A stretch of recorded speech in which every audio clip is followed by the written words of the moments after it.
Bom, meus queridos, vamos lá. Vocês assistiram o vídeo ou não? Não? Mais ou menos quer dizer metade, né, dele. Na primeira parte, não só teve uma parte, né? Vocês não chegaram então, fora o Erickson? Eu não. Também não? Jefferson, rapaz, vocês precisam Eu não assistir. consegui, não. Porque é a introdução. Bom, eu vou fazer uma pequena, então, recapitulação, tá? Não vou, lógico, falar do conteúdo de novo, porque o vídeo está lá disponível para vocês. E aí vocês dê um jeito lá para assistir, né? E para entender, inclusive, essa segunda parte aqui, a segunda aula. Bom, os propósitos desse estudo, fundamentalismo cristão, ou fundamentos do cristianismo, né? Inclusive explico essa diferença e tudo isso aí na primeira aula, por isso que é importante vocês assistirem. Então os propósitos são mais ou menos esse aqui, ó.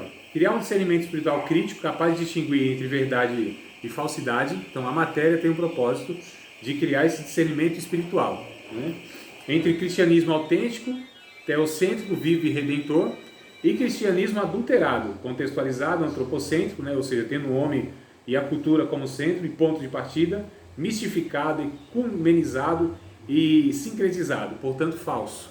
Então a gente vai distinguir, olha só, irmãos, então existe sim um evangelho verdadeiro e um evangelho que está sendo falseado, né? Tem cara de evangelho, está sendo pregado dentro de igrejas evangélicas, sendo usado muitos textos bíblicos, mas o conteúdo em si não é o evangelho verdadeiro. Paulo já disse isso em Gálatas, capítulo 1.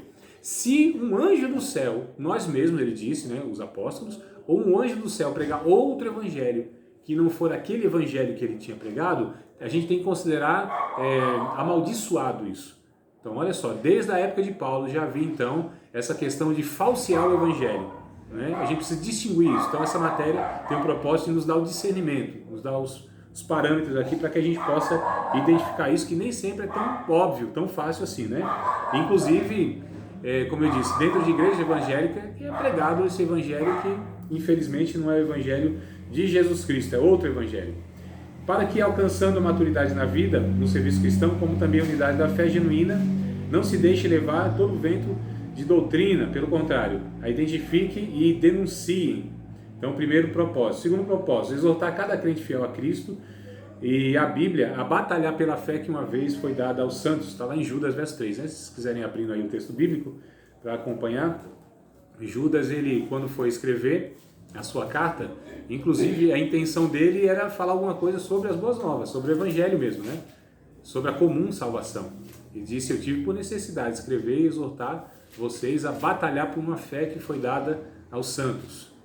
Então, Judas, verso 3, diz isso aí. É um dos propósitos nossos, então, a batalhar ou exercer aí essa batalha. A vida cristã não é uma praia de lazer e relaxamento, mas sim um campo de batalha em constante tensão com os poderes das trevas, liderado pelo pai da mentira. Irmãos, o maior inimigo do evangelho é o cristianismo. Sabia? O maior inimigo do evangelho, irmãos, é o falso evangelho. Ou seja, essa mentira travestida de verdade. Essa mentira que vem com cara de verdade. Não é o que a Bíblia diz entre joio e trigo. Bem parecido, mas muito parecido mesmo. Então, se não houver um discernimento, um conhecimento adequado, bíblico mesmo, né? Se não tiver esse discernimento teológico, doutrinário, as pessoas não distinguem. Tanto é que tem aí multidões e multidões enchendo igrejas evangélicas e eles não estão ouvindo o evangelho, estão ouvindo tudo menos o evangelho. Porque um amontoado de versículos numa mensagem não quer dizer que é um evangelho. Para construir uma casa, o que é preciso? Colocar vários tijolos, né? Agora, um amontoado de tijolos não faz uma casa. Não é, irmão? Então, um amontoado de versículos, eles não fazem um sermão bíblico. Pode ser somente um montinho de tijolo aí, tá certo? Então, essa é a realidade. A gente vai trabalhar tudo isso. Mostrar que a fé, terceiro propósito, mostrar que a fé a ser defendida é todo o conjunto de doutrinas e ensinos bíblicos, que é algo completo e uma vez por todas revelado, para orientar a caminhada da igreja nessa dispensação antes do arrebatamento, de modo que não é preciso buscarmos novas doutrinas e revelações via experiências místicas e carismáticas, e nem nos apegarmos a apenas uma parte da fé. Ou seja, irmãos, a revelação já foi dada. O que a gente precisa entender é o seguinte: nós precisamos preservar a doutrina que os apóstolos, eles, né, sim, escreveram, e a partir dali, ou seja, a partir da Bíblia, é de onde a gente extrai os ensinos bíblicos para a nossa vida, que a gente chama de doutrina. Então, esse negócio de revelação daqui, revelação de lá, como base de verdades, isso é insustentável biblicamente. A Bíblia foi dada, Deus deixou a Bíblia para que a gente pudesse, por ela, ser orientado, por ela ser guiado, né? A gente precisa tomar muito cuidado nesse negócio aí. Todos, sem exceção, sejam professores de teologia, sejam pregadores, pastores, quem quer que seja, com o título que vier, apóstolo, bispo, né? Porque a gente tem essa... de uns anos para cá, a gente tem aí essa febre de que as pessoas... que antes nós tínhamos pastores. Esses eram os títulos que os líderes de congregação, eles se contentavam. Então, achando que seriam títulos mesmo, né? Então foram colocando outros aí, entendendo que eram superiores aos pastores. Mas a Bíblia trata de guias espirituais e de líderes, né, da congregação como pastores. Que seja bispo, que seja presbítero, que seja pastor, que seja ancião. A gente já viu isso em outras matérias, né? São 4 expressões para uma mesma função. A questão é essa. Mas, infelizmente, quando as pessoas aderem a esses títulos, a gente entende que está por trás. É mais vaidade, mais uma questão de entendimento hierárquico, porque aquele título é maior do que o outro. E, infelizmente, não tem nada a ver, né? Bom, 4º propósito, então, mostrar que os perigos contra o verdadeiro evangelho e a igreja, produto dele, é o ataque tanto de fora, ou seja, o perigo externo, né? O mundo descrente, a perseguição. No Brasil a gente pouco conhece isso, né, irmãos? Pelo menos na nossa geração é muito difícil. Lá no começo teve mesmo, aqui no Brasil, principalmente no movimento do pentecostalismo, né? Então, onde houve muita perseguição no século passado. Mas hoje, falar em perseguição do evangelho no Brasil, tanto é que nós temos uma bancada, né? Alguns dizem cambada, mas é bancada evangélica, e representa os evangélicos. Nós somos aí, teoricamente, 45 milhões, um pouquinho mais de evangélicos. Então, perseguição nem cabe mais no nosso contexto. Mas existe sim a perseguição ao evangelho aí em outros lugares. E quanto ao de dentro também, o perigo interno. Ou seja, irmãos, nós temos 2 perigos. A perseguição, a questão externa e o que eu acho mais grave, inclusive, né? No nosso contexto, isso se dá de uma forma mais grave. Como eu disse, externamente difícil. Alguém de nós é perseguido, né? Às vezes individualmente, por um outro meio doido, meio desavisado, que ali muitas vezes prova a nossa fé, prova o nosso testemunho, né? Seja num emprego, numa vizinhança, um parente, alguma coisa. Mas algo bem isolado. Estou falando essa perseguição, né, num país e tudo mais, isso aí a gente dificilmente, quer dizer, não tem. Agora, a gente tem um perigo interno, que é justamente isso. Esses ensinamentos que são totalmente equivocados. Isso está nas escolas dominicais, está nas pregações, nas conversas, né, entre irmãos. Então a gente vê muita conversa que é disseminado, muito ensino, assim, que não tem nada a ver mesmo. E a própria internet hoje, né, o Facebook, essas coisas virou assim, a terra de ninguém. Ali todo mundo fala o que quer, como quer, né, todo mundo acha que entende tudo. É um negócio de doido lá. Então a gente precisa discernir isso aí, essa perseguição. E é interessante, aqui no 4º objetivo, tem que ficar claro que, pelo estudo da história da igreja, que os mais destrutivos inimigos da fé verdadeira foram pessoas que surgiram dentro da própria igreja cristã. Lembra lá da primeira carta de João, a segunda carta de João, que ele diz lá de um tal de Diótrefes, né? Era um cara lá que ele queria mandar na igreja. Qualquer semelhança é mera coincidência, né? Terceira, né? Lá no finalzinho, né? Se tiver o texto aí já pronto, velho, isso ajuda a gente aí. Estava lendo a primeira, mas acho que não é. Deve ser mesmo. Lá a terceira e no finalzinho ainda, viu? Nos últimos versículos, não é isso? Veja lá se encontra aí e compartilha com a gente, então. Lá no finalzinho, se não me falha a memória. A questão é, havia então esse inimigo, olha só, e era um dirigente de uma congregação lá. Porque a gente fala congregação, mas não é congregação em si, era nas casas, né? Como aqui, né, um ponto de pregação. Então as igrejas no Novo Testamento eram essas pequenas comunidades, muitas delas em casas, nas casas dos irmãos. Né? Como começou muitas igrejas assim nas casas. Qual é o versículo, Eric? 3 João 9, né? Leia pra gente, por favor. Escrevi à igreja nos Diótrefes, que gosta muito de ser o mais importante entre eles, não nos recebe. Portanto, se eu for, chamarei a atenção dele, o que está fazendo com as suas palavras maldosas contra nós. Não satisfeito com isso, ele se recusa a receber os irmãos. Impede os que desejam recebê-los e os expulsa da igreja. Até aqui? Isso é o 9 e o 10, você leu? 9 e 10. 9 e o 10. É isso aí, já é suficiente para a gente entender que havia um líder, né, nessa pequena comunidade, que ele queria mesmo mandar, ele queria ser o primeiro, ele queria ser o pastor que mandava e desmandava, né, e proibia e autorizava. Olha só, irmãos, né, a gente ainda tem uns loucos desses aí, infelizmente, muitas vezes aí, né, a gente até deve conhecer um ou outro. Essas pessoas que acham que a igreja é propriedade deles, porque começaram a igreja, porque a maioria ou muitos ali é família, sabe aquela questão, né? Às vezes querer passar a igreja por filho, né? O chamado o nepotismo. Então a gente infelizmente ainda tem aí essas realidades, mas não é novidade. Ó. A gente na Bíblia, daquele tempo, a gente percebe que já havia essas loucuras, né? O homem, ele não mudou as suas loucuras, só mudou o jeitão de fazer as coisas. Mas ainda na sua carta, o João, ele diz que houve de fato muitos anticristos, falsos profetas, e eles saíram do meio deles, ou seja, da comunidade de fé. O que a gente está fazendo aqui então é retornando aos textos bíblicos, mostrando que o que acontece hoje sempre aconteceu, não há nenhuma novidade. Daí a importância, irmãos, de nós conhecermos a Bíblia, a história da igreja, para a gente identificar hoje, porque se a gente não tem parâmetro, se a gente não tem que comparar, e aí, o que a gente vai fazer? Como que a gente distingue? Como que a gente está fazendo hoje? É certo? A forma que a gente vive como igreja, as ideias são propagadas, é certo? Isso não sei. Se eu não tenho parâmetro, se eu não tenho uma fonte, se eu não tenho lá uma referência, como que eu vou saber? Né? E é um dos objetivos também aqui, ó, acho que é o 6, mas eu vou ler o 5.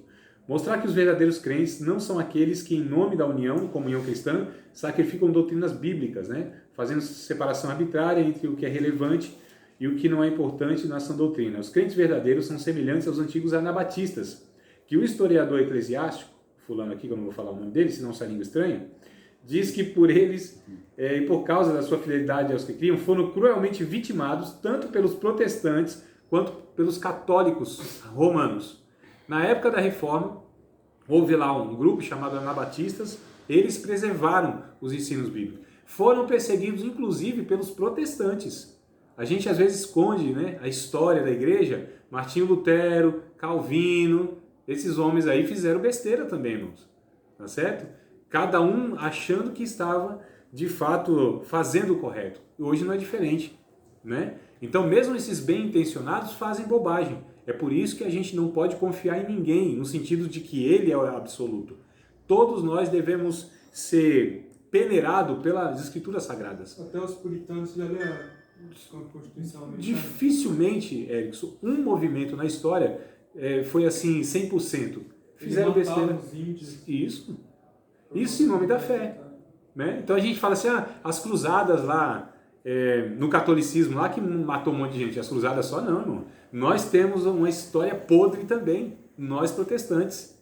Né? Se a gente for honesto mesmo com a história, a gente vai entender lá que nós fizemos muita bobagem. Nós, eu digo assim, aqueles que originaram o movimento que nós pertencemos.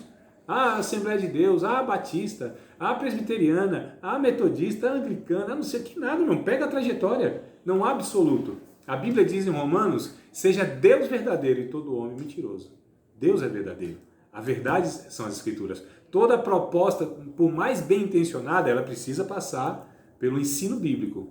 A gente precisa voltar às Escrituras, retornar às Escrituras. Né? Então, é um alerta aí. Tem um bocado de história aí que é meio complicada, né? Os puritanos, né? Parece até um negócio assim, né? Na verdade, os puritanos, eles queriam purificar tudo, né? O Estado, todo mundo. Então, irmãos, as propostas teológicas na história, elas são sempre vertentes, são sempre pontos de vista daqueles que iniciaram. É por isso que não existe teologia perfeita. Né? Esses dias um rapaz me perguntou em um local aí, estava fazendo uma ficha minha lá, perguntou o que eu era, eu disse, professor, ele falou do quê? Teologia. Ele era cristão, né? Mas qual é a sua teologia? Pentecostal ou reformada? Eu disse as duas e nenhuma. Porque não existe para mim teologia completa. A gente vai pensando. Teologia é feita a lápis. A gente tem que voltar às escrituras. Nós somos fruto e filho da nossa geração. Como era Calvino, como era Martinho Lutero, como era Zwinglio, como era Melanchthon, como eram muitos aí. Eles são Agostinho. Todos esses grandes homens, de fato, foram homens de Deus. Mas isso não isenta eles de erros, irmãos. Essa é a questão. Ninguém é isento de erro. Nem eu. Lógico, não estou me comparando com ninguém. Mas eu que ensino, eu que falo, que exponho. Pelo contrário, muitas vezes sou eu que sou muito mais exposto ao erro, a falar bobagem, porque falo muito. Tiago não disse, não querer ser mestres, porque vai receber mais duro juízo. Se controla tudo, agora a língua, ô membro difícil de controlar.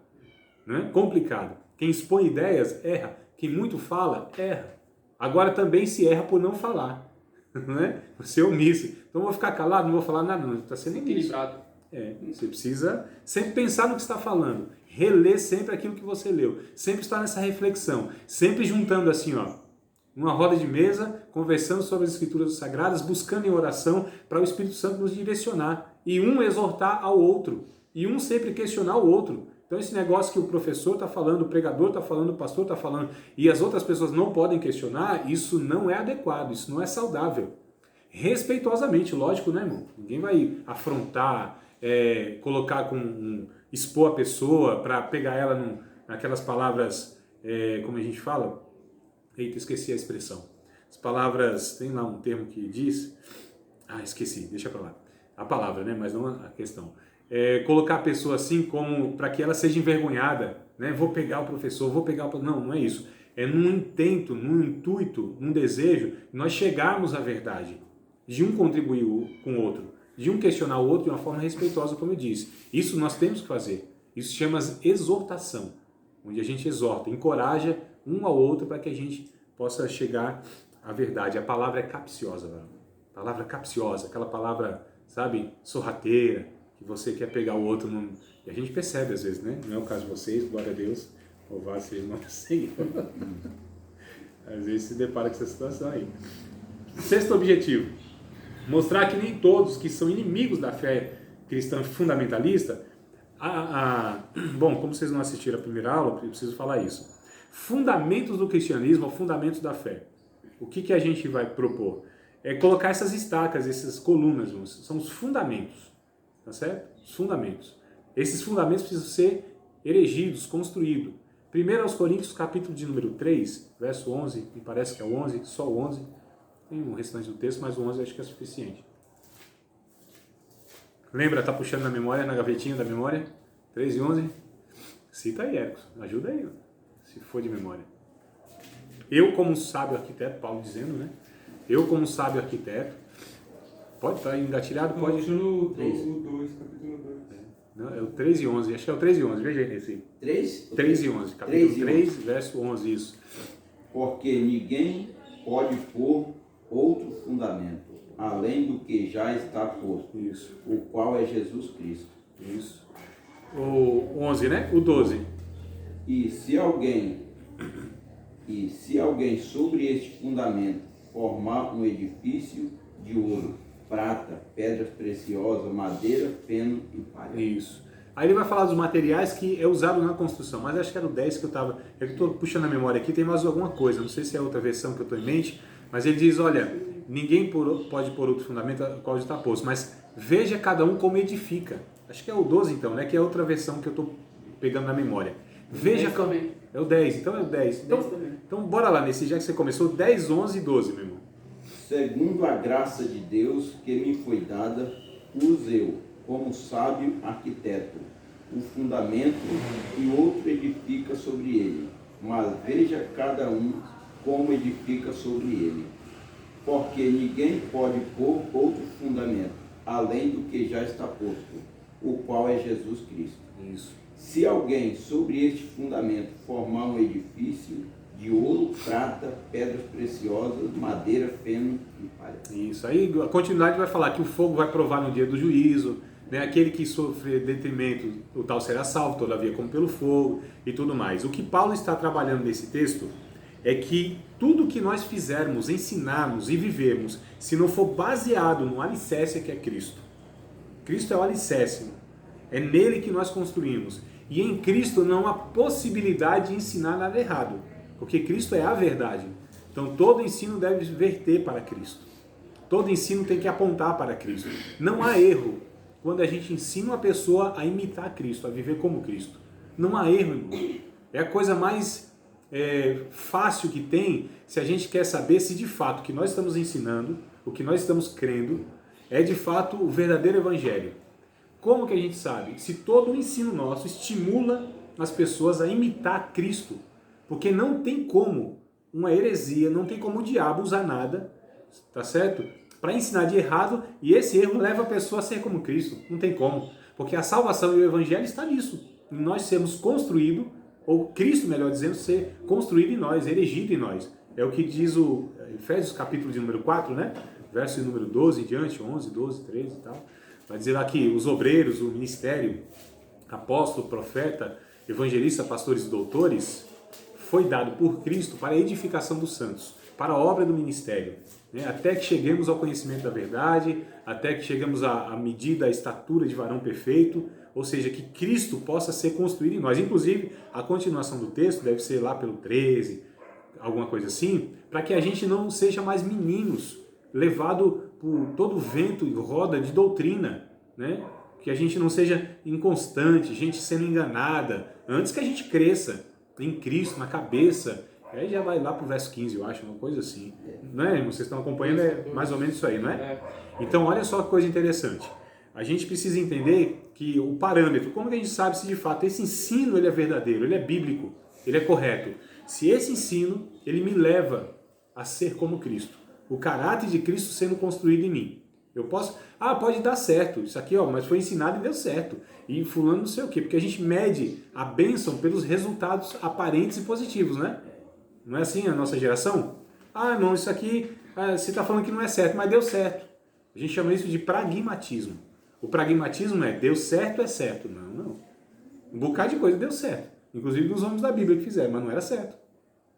Não era certo. O voto de Jefté, a passagem que o Jonas conseguiu, foram dando certo, um monte de atitude, um monte de coisa. Os resultados foram dando certo, ou seja, aparentemente certo, positivamente na ótica humana. Fulano foi curado, fulano aqui foi abençoado. Quando a gente ouve essa bênção, pode ligar a questão material. Né? Dificilmente o fulano foi abençoado, era um pai ruim, agora é um pai melhor. Né? Era um vizinho ruim, agora é um vizinho melhor. Era um cunhado malo, agora é um cunhado melhor. Era uma sogra ruim, agora é uma sogra melhor. Dificilmente a gente associa bênção à transformação de caráter, né? E de comportamento, e sempre a questão material. Olha que coisa perigosa, irmãos. A gente está medindo a bênção de Deus por aquilo que dá certo, por aquilo que é resultado, inclusive material, financeiro e de resultado mesmo. Isso vem do judaísmo, não é? Que também. A pessoa era rica porque Deus concedia um favor à pessoa. Se a pessoa era pobre, era porque Deus não concedia favor a ele, não é? Uhum. Vem do judaísmo esse pensamento, essa cosmovisão, mas não vem da vontade de Deus. Ou seja, não vem da lei de Deus. Não vem, mas era um pensamento errado que eles tinham.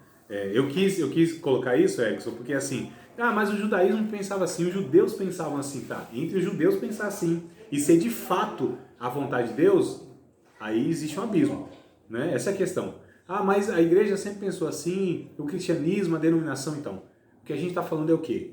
Todos nós, irmãos, todo movimento, toda proposta, nem judeu, nem grego, nem a igreja de Deus, entre aspas, né?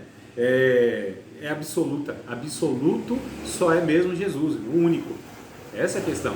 Então, tanto é o questionamento lá, porque quando Jesus disse assim, olha, é mais fácil um camelo passar no fundo da agulha do que um rico entrar no reino dos céus. Aí o discípulo falou, pronto. E agora? Quem pode se salvar? Não foi a questão? Por que eles perguntaram quem pode salvar? Se o rico não vai? Porque na mente deles, a evidência da bênção de Deus era justamente a prosperidade financeira. Na ótica deles. Parece que é bem parecida com a nossa também, né? Mas isso era verdade? Não. Nem sempre o rico era uma pessoa abençoada por Deus.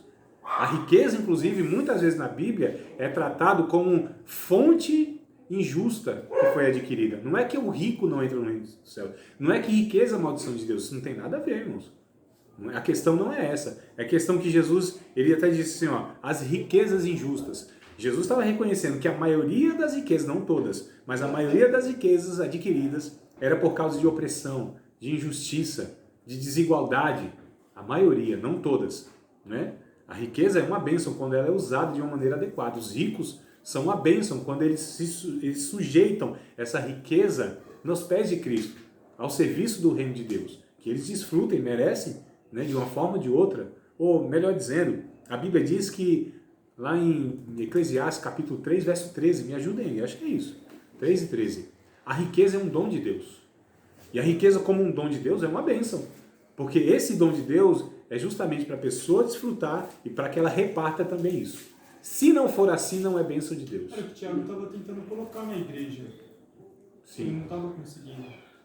Uhum. Não é que ele tenta... que os pobres estavam fazendo as facções, se juntando com os ricos para humilhar os outros que eram pobres. Isso, também. Olha, que coisa contraditória, né? Então ele até reprovou. Reprovou porque havia um comportamento diferenciado. Olha, irmão, nenhuma novidade, né? Então você vê hoje pessoas interesseiras se juntando com pessoas que têm dinheiro e querendo ser uma classe separada. Hoje nós temos essa divisão social. Classe alta, classe média, classe baixa, média alta, não sei o quê. Não é? A gente não tem essas divisões? Então, olha só, nenhuma novidade. O pecado do homem é o mesmo, o intento, o coração, o desejo do homem é o mesmo. É por isso que quando a gente lê a Bíblia Sagrada, a gente olha para hoje e fala, nenhuma novidade, isso aqui sempre houve. É que há formas diferentes, há embalagens que vêm diferentes, há maneiras de externar isso diferente, né? É 3 e 13 de Eclesiastes, é isso mesmo? É. O que diz aí? Também que todo homem coma e beba e goze do bem de todo o seu trabalho. Isso é um dom de Deus. Exato, prosperidade, a riqueza é dom de Deus. Agora, como ela vai ser usada, aí é outra história. Calma aí. Dom é uma coisa... dada. Presente. É um presente de Deus. A pessoa ser, ela ser rica, isso é um presente que Deus deu a essa pessoa. É um presente. Não é que ela não fez nada, a ideia não é essa. Presente como sendo oportunidade que Deus deu a essa pessoa para ter tudo isso, entendeu? Esse é o sentido. No texto, estou dizendo. No texto. Cada texto vai ter seu contexto, né?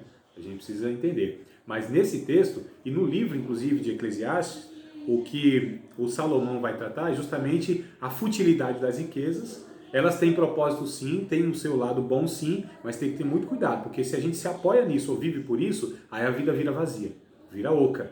Vaidade, é o que ele vai dizer. Não há propósito, porque Deus está sendo tirado, né? Tanto é que ele fala no final, o propósito do homem é temer a Deus, obedecer aos seus mandamentos. Então eu posso desfrutar de tudo, mas sem isso é complicado. Mas as riquezas, no caso do próprio Salomão, é uma evidência disso. Mas ele é casa à parte. Sim. Não é um caso à parte. Ele é um caso à parte na história, porque ele se destacou na história com sabedoria, riqueza. Agora, olha só, ele se perdeu na riqueza. Porque o que Deus disse lá, antes que existisse rei em Israel, lá em Deuteronômio, agora não vou lembrar o texto não, não sei se é Deuteronômio 3, depois a gente acha aqui, até no intervalo, se vocês me lembrarem, havia uma lei para os reis. E nessa lei, Deus deu 4 ordens lá. 4. Lembra? Vê se acha aí. Primeira ordem, não fazer voltar o povo ao Egito, nunca mais. Não multiplicar para si demasiadamente as riquezas, não é? O rei não poderia ter muitas mulheres, porque essas mulheres iriam perverter o seu coração e desviar ele do propósito de Deus. E escrever isso aqui num livrinho, colocar do lado do trono e ler todo dia esse negócio. Então ele pecou em todos eles. Acho que é 23 de Deuteronômio, veja aí. No Novo Testamento, nenhum dos apóstolos traz esse ensinamento, Sobre, esse dom. olha, o que os apóstolos, principalmente o Paulo, vai trazer, Edson, é o seguinte, ele vai falar sobre as riquezas, eu pego o texto daqui a pouco para vocês, em 1 Timóteo capítulo 5, a gente Não, esse pega. texto aí eu já sei. Sim. Esse bicho não para não? Não diminui não? Sim, mas qual é? O que você está querendo saber? Porque Salomão, você falou que isso daí é um dom. Sim. E nenhum dos apóstolos traz. Não, tudo bem. Não é porque os apóstolos não trazem que não há verdade. Há verdades no Antigo Testamento que nem sempre são repetidas no Novo Testamento. Né? Aqui o contexto é diferente. E há um ensino no Antigo Testamento. Agora, para a gente colocar ele como uma regra de fé e comportamento é outra história. Eu só estou extraindo uma verdade do Antigo Testamento, mostrando de fato que, por exemplo, quando a gente pega como que é o nome dos caras lá? Bezalel, a Oliabe, lembra? Que o Espírito de Deus capacitou eles para que eles fizessem escultura, toda sorte de arte, artifício lá. Então a gente entende por esse texto. Inclusive a gente trabalha isso na teologia, que é a graça comum, ou seja, a habilidade natural que Deus dá aos homens. Achei. Qual é? 17. 17 de Deuteronômio. Calma aí, mas antes que você leia, a gente leia junto aí. Só para eu completar o pensamento aqui. Então, amados, essa questão você me perguntou. Não é porque não tem no Antigo Testamento que não é uma verdade. O que a gente precisa entender é se aquilo é uma regra, entendeu? Eu não estou dizendo que é uma regra, eu estou dizendo que é um dom de Deus. É um dom de Deus. Tudo, na verdade, é presente de Deus. Tudo aquilo que é bom. Aí eu posso pegar Tiago, já que você está exigindo no Novo Testamento, Tiago 1,17.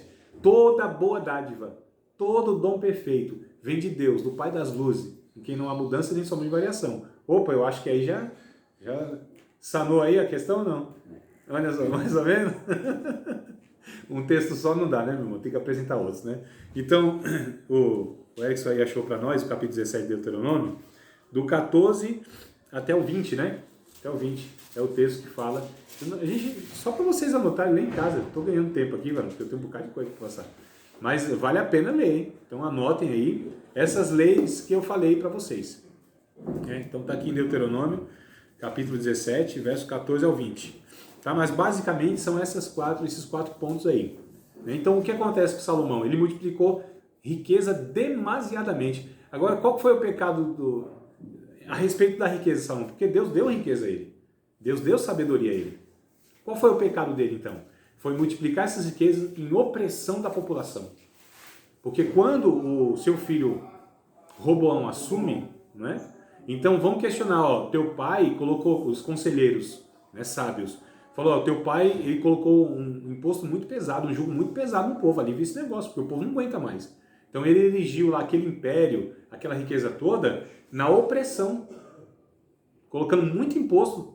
Qualquer semelhança é mera coincidência com o nosso país. Tem a maior carga tributária do mundo, uma das maiores do mundo. Ó, irmão, que coisa terrível. Então ele foi oprimindo o povo, muito imposto. Quando ele morre, o povo pediu para o novo rei então tirar aqueles impostos que eles não estavam aguentando mais.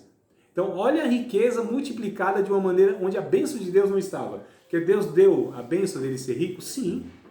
Agora ele foi para além disso. Jeroboão ainda conseguiu ultrapassar ele, que ele ainda conseguiu uma Foi terra pior. que não pertencia a Israel. Foi pior. Roboão não foi pior que Salomão. Fala. Não, Jeroboão. Ah, sim, Jeroboão. Tá, mas o Roboão também. Roboão cobrou o dobro, ele Isso, foi então. pedir conselho para os sábios, para os jovens. Aí os caras, não, então dobre. É lógico. Os meninos lá que tinham crescido no palácio, né? Que não sabiam o que era trabalhar, que não sabiam o que era arar a terra, que não sabiam o que era extrair lá um sustento lá do gado. Então aqueles meninos lá, mãozinha fina, sem calo nenhum, vivendo no palácio, é fácil falar, né? Coloca lá, é igual esses governantes, né, irmão? Que não sabe o que é periferia, que não sabe o que é o esgoto a céu aberto, falta de educação, falta de segurança, falta de saúde, eles não sabem. Então é fácil, né, para essas pessoas. É por isso que a riqueza, muitas vezes, ela se torna algo ruim, porque o rico, eles fogem da realidade dos demais. Então eles acham que, assim, ninguém está sofrendo não, porque eles vivem numa redoma, num mundinho, né, irmão? Então é fácil você, dos seus castelozinhos lá de cima, você falar um monte de coisa. Vem pra periferia, vem pro chão de fábrica, vem pra realidade, né? Vem com a gente na ZL. Então bora lá, mas só tô falando dos objetivos, nós não entramos aqui na matéria não, viu? E Salomão Sim. conhecia na palavra, né? O quê? Do Pentateuco. Uhum. Entre conhecer e praticar tem um abismo enorme. Ele só não estava praticando, né? É. Ele é bem claro, né? Uhum. No 16 e 17. A palavra de Deus geralmente é clara, né, irmão? É claro, nosso desafio é, a partir de conhecê-la, praticá-la. O próprio pai dele, antes de morrer, falou: quando você se tornar rei, não sei de homem, Isso. pagar, leia todo dia a lei, Isso. acordar à tarde, à noite. Rapaz, essa é a recomendação para todo líder, né? Quando Moisés morre. Quando a criança judeu, eles já, tipo, aprendia, né? Essa parte do Pentateuco. Havia um ensino muito forte. Muito forte para eles, né? Sim, havia muito forte. Não era garantia, né, que todos... Será que ele passou por esse processo? Salomão passou, né? Possivelmente, né? Deve ter passado. Porque já era uma ordem lá desde Deuteronômio capítulo 6, né? Era uma tribulação na família também, né? Rapaz, irmãos, a gente precisa entender uma coisa. não há garantias nenhuma para nós. Que muitas vezes nascemos num contexto, alguns têm um privilégio, né? Acredito que, pelo menos teoricamente, devia ser um privilégio você nascer num contexto de igreja, né? Dependendo da igreja, claro, mas um contexto onde a família, ela é cristã, né? Porque a teoria seria, vai ensinar desde pequenininho o menino. Essa seria a teoria. Então, assim, mas nada é garantido. É garantido a gente fazer um curso de teologia, a gente estudar a Bíblia, para que a gente vai ver aquilo automaticamente? Não. Nada é garantido. Ah, é garantido porque eu já estou tantos anos na igreja e participo de tudo? Nada é garantido. Não há garantias nesse mundo, irmãos. A gente precisa viver diariamente na dependência do Espírito Santo. Contar com a graça de Deus todos os dias. Para sair do caminho é fácil. Para pisar fora da linha da santidade é fácil. Para desconstruir toda uma história é fácil. Uma vacilada desmonta tudo. É fácil. É por isso que é uma vigilância contínua. A Bíblia alerta a gente vigiar, olhai, vigiai e orai. Estai atentos. Essa advertência é muito forte no Novo Testamento, na boca de Jesus, principalmente, na boca dos apóstolos. Essa vigilância, cuidado, né? Cuidado porque às vezes isso vem como um ladrão de noite, de uma forma inesperada. Olha, cuidado com a apostasia. É possível desviar da fé. Cuidado para não desviar da sã doutrina. Isso é muito fácil. Cuidado para não cair no erro que você já está seguro. Não, irmãos, é uma dependência contínua do Espírito Santo. Confiando na graça de Deus e todos os dias buscando na palavra de Deus. São recursos que Deus nos deu, que deixou para que a gente fosse mantido salvo por Ele. Estudo das Escrituras, vida de oração, de piedade, vida em comunidade, deixar ser exortado, ter um coração ensinável, né? Fazer uma autoavaliação, isso de quando em quando e até quando? Toda hora e o resto da vida. Há um consolo aí para nós, né? Então, o sexto objetivo, mostrar que nem todos que são... Ah, não, isso aqui eu já falei, né? Então, vamos lá, aqui tinha mais coisa aqui, mas depois a gente vai desenrolando aí os pontos. O sétimo ponto aqui do propósito, mostrar que discernir entre verdade e erro, lobo e cordeiro, verdadeiro profeta e falso profeta, mestre verdadeiro e falso mestre, ensino de Deus, ensino de demônios, não é tarefa fácil. Tudo isso pode se apresentar exteriormente de modo muitíssimo semelhante. É o que eu estava falando no começo. Parece, mas não é. Daqui para cá vai saber esse comercial. Daqui para cá acho que não sabe. Parece, mas não é. Igual? Diga aí sem medo, Denorex. Não lembra não, Maranda? Lembra. Daqui para cá lembra. Aqui é uma ala, aqui é outra ala. Vocês não lembram desse, né? Tem que ter mais ou menos 40 anos para saber disso aí. Não é? Aqui a gente aprende essas coisas também, mano. É porque assim, parecia, mas não era, né? O comercial queria dizer isso, né? Parecia, mas não era não. Então não é tarefa fácil, tudo pode se apresentar exteriormente de modo muitíssimo semelhante, como uma sutileza satânica tão enganosa, capaz de enganar o mais experiente dos fundamentalistas, que abaixou a guarda e começou a descuidar de sua espiritualidade pessoal. Eu quero parar aqui e falar desse negócio. Primeiro vamos ler o texto de 2 aos Coríntios, capítulo 11, e aí eu parto daqui onde eu parei aqui, que eu quero destacar esse propósito aqui, embora a gente vá depois voltar nisso, né? As outras aulas de uma maneira mais fundamentada, mas vamos lá. Então, é possível que haja essa sutileza e aquele mais preocupado, em dado momento, pode ser enganado. No capítulo 11 da segunda carta aos Coríntios, não é a primeira. 13, 14. Calma aí, lá no começo a gente pula para isso aí também. Você já quer ir lá pro cão, né? O chifrudo, né, Varão? Você já quer ir lá nele, né? Dizendo que ele mesmo é o que... Mas vamos ler o 1, 2, o 3 e o 4? Nossa, é forte. E depois a gente pula aí pro 12 até o 15. Então vamos 1, 2, 3 e 4. Eu leio aqui, vocês acompanham aí, tá bom? Tomara que me suportasses um pouco na minha loucura. Suportai-me, porém, ainda. Porque estou zeloso de vós com o zelo de Deus. Paulo dizendo aos irmãos lá. Porque vos tenho preparado para vos apresentar como uma virgem para um marido, a saber, a Cristo. Mas temo que assim como a serpente enganou Eva com sua astúcia, assim também sejam, de alguma maneira ou de alguma sorte, corrompidos os vossos sentidos e se apartem da simplicidade que há em Cristo. Porque se alguém vos for pregar-vos outro Jesus que nós não temos pregado, ou se recebeis outro Espírito que não recebestes, ou outro Evangelho que não abraçastes, com razão vocês vão sofrer. Olha só, irmãos. Verso de número 12. Mas o que eu faço, o farei para cortar ocasião aos que buscam ocasião, a fim de que naquilo em que gloriam sejam achados assim como nós. Porque tais falsos apóstolos, então já havia falsos apóstolos naquela época, não é? Tais falsos apóstolos são obreiros fraudulentos, transfigurando-se em apóstolos de Cristo. Olha, irmãos, parecem com apóstolos de Cristo. Veja bem. E não é maravilha, porque o próprio Satanás se transfigura em anjo de luz. Não é muito, pois, que os seus ministros se transfigurem em ministros da justiça, o fim dos quais será conforme as suas obras. Eu disse em outra ocasião, vou repetir, em outra matéria. O diabo, Satanás, também vocaciona e chama pessoas para o ministério pastoral, o ministério de ensino. E o ministério, o diabo chama. Porque se esses obreiros, esses pastores, esses mestres estão ensinando aquilo que é contrário à vontade de Deus, são vocacionados por quem, irmão? Pelo Espírito Santo? Não pode ser. São ungidos por Deus? Não podem ser. São homens de Deus? Não podem ser. Os que ensinam heresias, os que estão afastando o povo da vontade de Deus, são obreiros de Deus? São usados pelo Espírito Santo? Claro que não.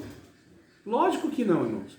Então o diabo também vocaciona, chama e coloca lá o cidadão como sendo ministro de justiça, pregador do evangelho, professor de teologia, profeta de Deus, apóstolo do Senhor, né? Então olha só, irmãos, não é brincadeira o negócio bom, embora eu estou aqui falando com um sorriso nos lábios, mas é irônico. Então vamos lá. Então ele abaixou a guarda e começou a se descuidar da sua espiritualidade pessoal. Irmãos, fica um alerta aqui para todos nós, preste atenção. Preste atenção. Esses homens começaram, muitos deles, os que estão aí na praça, não vou citar nenhum não se preocupe, não vou falar o nome de ninguém não, tá? Hoje não. Chapelão? Não vou. Tu diz aí, mano. Eu vou virar a câmera para você, viu? Então, o que acontece? Muitos deles começaram bem, sinceros, honestos e ali humilde, né? Querendo fazer a coisa certa. Muitos deles se descuidaram da disciplina espiritual, do cuidado, da espiritualidade pessoal. Ou seja, irmãos, é muito perigoso aos líderes, e nós que falamos, e de alguma maneira nos destacamos de uma maneira ou de outra, né, seja na pregação, no aconselhamento, ou seja, as pessoas que nos procuram para pedir um conselho, uma orientação, alguma resposta de Deus nesse sentido bíblico, é muito perigoso que a gente muitas vezes fala para muita gente e vai se descuidando. Isso é muito comum na vida de muitos. Eles deixam, na verdade, aquele texto que diz, né, parafraseando, do que vale ganhar o mundo todo e perder a sua alma. Eu estou aqui parafraseando, não é o sentido exatamente que Jesus colocou.